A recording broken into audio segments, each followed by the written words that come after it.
निश्चित भाव ये एक अपूरणीय क्षति ये एक अध्यायर अवसान ओडिशा सिने जगत तांका विषय जिते भी कहले कम हम बहुत जिन शिखीचु भल कलाकार सांगे कि भल मनीष हवा से भी शिखीचु उत्तम भाई की किए कौन सुपरस्टार हिसाब से देखी गोटे भल मनीष हिसाब से देखी गोटे हृदयवान लोक हिसाब से देखी किंतु जदि आम कहवा सबू सम्मिश्रण गोटे लोक किए कला इंडस्ट्री थे ओडिया सिने जगत रे थे से होती उत्तम महांती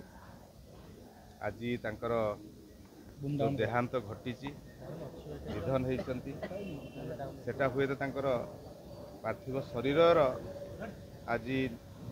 मृत्यु होता पारे किंतु निजे उत्तम महांती चिरदिन लोक मान मानस पटरे रहिबे गोटे कलाकार के मरे ना से जो सिनेमा गुड़िक अभिनयर दक्षता देखई लोक मान पाखे दीर्घ 5 दशंधि धरी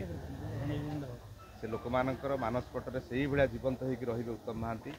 से सब अमर रहिबे आ वर्तमान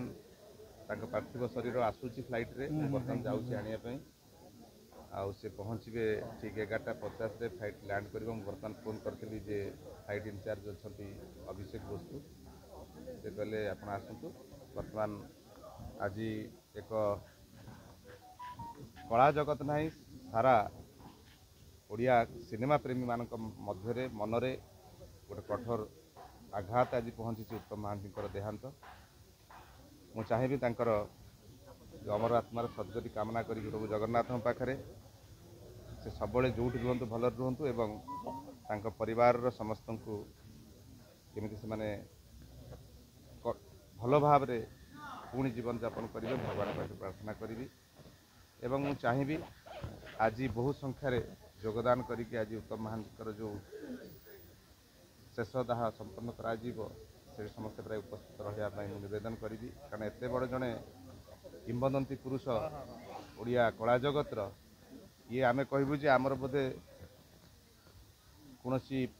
ग्रहण लगी सिनेमा इंडस्ट्री को आज सब यही भाया सब केते बड़ बड़ दिगंत कलाकार आमर बड़ भाई माने सब चलीगले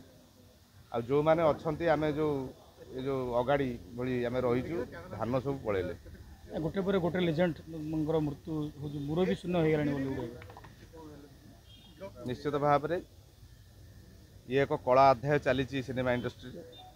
कारण एत शीघ्र एत कम समय भितर आमर सबू बड़ भाई माने बड़ बड़ कलाकार माने जो आम शिखीचु सब जिनस से आमको छाड़ी चलीजी आमर के विश्वास नाला आ शेष थे उत्तम भाई सी भी लास्ट को आमको छाड़ी चलीगले किंतु सबुदिन सी समस्त मनरे जीवंत हिसाब से रे से सब जिते सिनेमा देखिए उत्तम महांती की प्रथम सुपरस्टार ओडिया इंडस्ट्री